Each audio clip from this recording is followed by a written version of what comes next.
World cup की जीत के बाद हर क्रिकेट फैंस की जुबान पर एक ही नाम है, संजू सैमसन।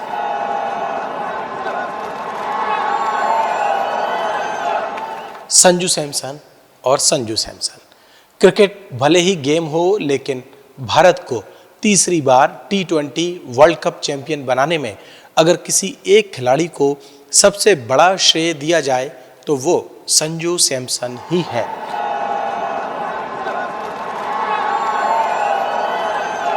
शुरुआती मैचों में प्लेइंग 11 से बाहर रहने के बाद जब उन्हें मौका मिला तो उन्होंने लगातार 3 मैचों में धमाकेदार पारियां खेलकर मैच का रुख ही पलटकर रख दिया और अपने शानदार प्रदर्शन से संजू सैमसन इस पूरे टूर्नामेंट में टीम इंडिया के सबसे बड़े गेम चेंजर बनकर उभरे।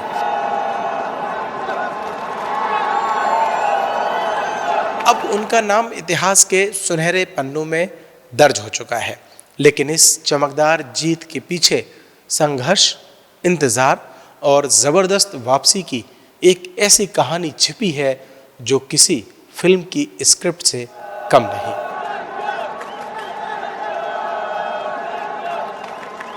नमस्कार, मैं हूं शरद और आप हैं द प्रेस हिंदी के साथ। आखिर कैसे बेंच पर बैठा खिलाड़ी बना टीम इंडिया का सबसे बड़ा हीरो? आइए जानते हैं इस ऐतिहासिक सफर की पूरी कहानी। संजू सैमसन की कहानी सिर्फ क्रिकेट की ही नहीं, बल्कि जुनून और सपनों की भी कहानी है। केरल के तिरुवनंतपुरम में 11 नवंबर 1994 को एक साधारण परिवार में जन्मे संजीत सैमसन को आज पूरी दुनिया संजू सैमसन के नाम से जानती है। उनके पिता सुनील कुमार केरल पुलिस में कांस्टेबल थे, जबकि मां सोनी एक गृहिणी थी। परिवार की जड़ें दरअसल उदयपुर से जुड़ी थीं, लेकिन पिता की नौकरी के कारण परिवार केरल में बस गया। बचपन से ही संजू का दिल क्रिकेट के लिए धड़कता था।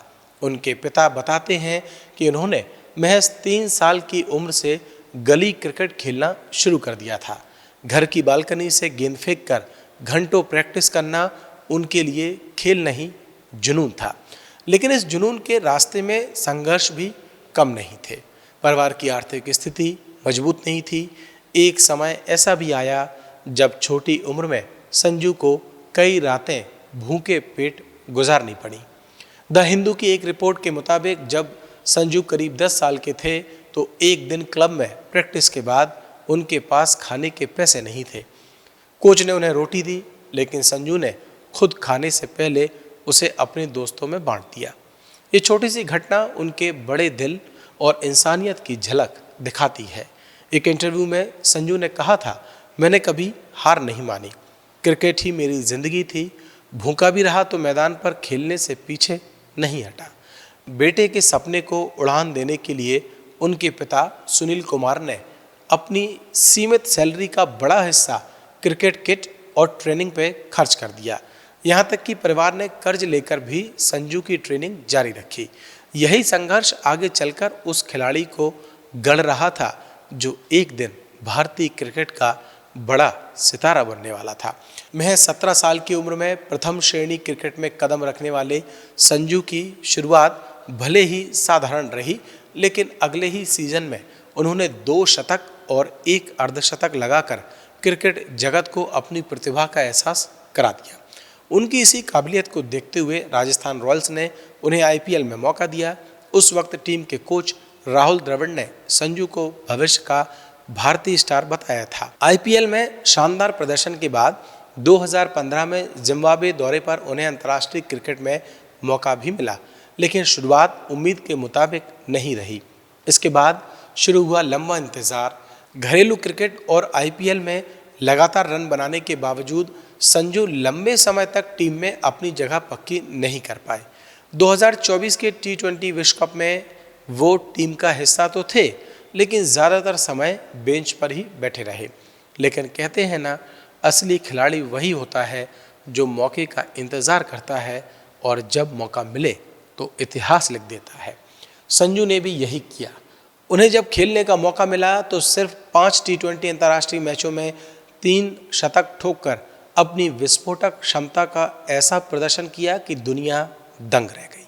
हालांकि T20 वर्ल्ड कप से पहले इस खिलाड़ी को ही सबसे ज़्यादा आलोचनाओं का सामना करना पड़ा। वजह थी न्यूजीलैंड वाली सीरीज में खराब परफॉर्मेंस और इसी वजह से उन्हें T20 वर्ल्ड कप के प्लेइंग 11 में भी जगह नहीं मिली। लेकिन सैमसन ने हार नहीं मानी, उन्होंने शोर नहीं मचाया, बयान नहीं दिए, बस चुपचाप अपने खेल पर काम करते रहे और सही मौके का इंतज़ार करते रहे। जब T20 विश्व कप 2026 के दौरान भारतीय बल्लेबाज लड़खड़ाए, तब एक नाम बार बार चर्चा में आने लगा, संजू सैमसन। और जब उन्हें दोबारा मौका मिला तो उन्होंने बल्ले से ऐसा जवाब दिया कि आलोचक भी तालियां बजाने को मजबूर हो गए। उनकी वापसी सिर्फ रन बनाने की कहानी नहीं थी, बल्कि ये आत्मविश्वास, संयम और साहस की जीत की कहानी बन गई। विश्व कप के पहले मैच में सैमसन बेंच पर बैठे रहे। इसके बाद नामीबिया के खिलाफ ग्रुप स्टेज मुकाबले में उन्हें खेलने का मौका मिला और उन्होंने सिर्फ 8 गेंदों में 22 रन बनाकर अपनी आक्रामक दक्षता की झलक दिखा दी। हालांकि इसके बाद फिर बदलाव हुआ और एक बार फिर प्लेइंग 11 से वो बाहर हो गए। लेकिन जब भारतीय बल्लेबाजी लड़खड़ाने लगी और टीम को एक स्थिर शुरुआत की ज़रूरत महसूस हुई, तब टीम मैनेजमेंट ने जिम्बाब्वे के खिलाफ उन्हें फिर मौका दिया। इस मैच में सैमसन ने भले ही 15 गेंदों में 24 रन बनाए, लेकिन अभिषेक शर्मा के साथ मिलकर टीम को मजबूत शुरुआत दिलाई और ये संकेत दे दिया कि मौका मिला तो वो बड़ा असर छोड़ सकते हैं। इसके बाद आया करो या मरो का मुकाबला। सामने थी वेस्टइंडीज़। वेस्टइंडीज़ के खिलाफ करो या मरो के मुकाबले में संजू सैमसन ने 97 रन की नाबाद पारी खेली। फिर सेमीफाइनल में इंग्लैंड के खिलाफ 89 रन बनाए। अगर संजू के बल्ले से ये अर्धशतक की पारी नहीं आती तो शायद ही भारतीय टीम फाइनल में पहुंच पाती। और फाइनल में फिर संजू ने कमाल दिखाते हुए 89 रनों की धमाकेदार पारी खेलकर टीम को 255 रन के विशाल लक्ष्य तक पहुंचाने में अहम भूमिका अदा की। और इन पारियों को खेलकर संजू सैमसन ने एक नया इतिहास भी रच दिया। संजू T20 वर्ल्ड कप में लगातार 3 पारियों में 50 या उससे अधिक स्कोर बनाने वाले दुनिया के 7वें और भारत के तीसरे बल्लेबाज बन गए हैं। संजू सैमसन की ये कहानी सिर्फ एक खिलाड़ी की वापसी की कहानी नहीं, बल्कि हौसले, धैर्य और अटूट विश्वास की मिसाल है। ये उस खिलाड़ी की कहानी है जो आलोचनाओं और लगातार मिलती निराशाओं के बावजूद कभी टूटा नहीं। ये उस आत्मविश्वास की कहानी है जिसने सही मौके का धैर्य से इंतज़ार किया और जब वक्त आया तो अपने प्रदर्शन से पूरी दुनिया को जवाब दे दिया। टीम से बार बार बाहर होने से निराश होकर विश्व कप के सबसे बड़े दबाव भरे मुकाबले में हीरो बनकर उभरने तक संजू सैमसन ने साबित कर दिया कि असली खिलाड़ी वही होता है जो गिरकर भी उठता है और हर ठोकर को अपनी ताकत बना लेता है। यही वजह है कि आज उनका नाम सिर्फ एक क्रिकेटर के तौर पर नहीं, बल्कि संघर्ष से जीत तक के सफ़र की प्रेरणादायक कहानी के रूप में याद किया जा रहा है। अगर हमारी ये स्टोरी आपको पसंद आई हो तो आप हमें कमेंट करके बता सकते हैं और अगर अभी तक आपने द प्रेस हिंदी को लाइक और सब्सक्राइब नहीं किया है तो अभी करें और मुझे दें इजाज़त। नमस्कार।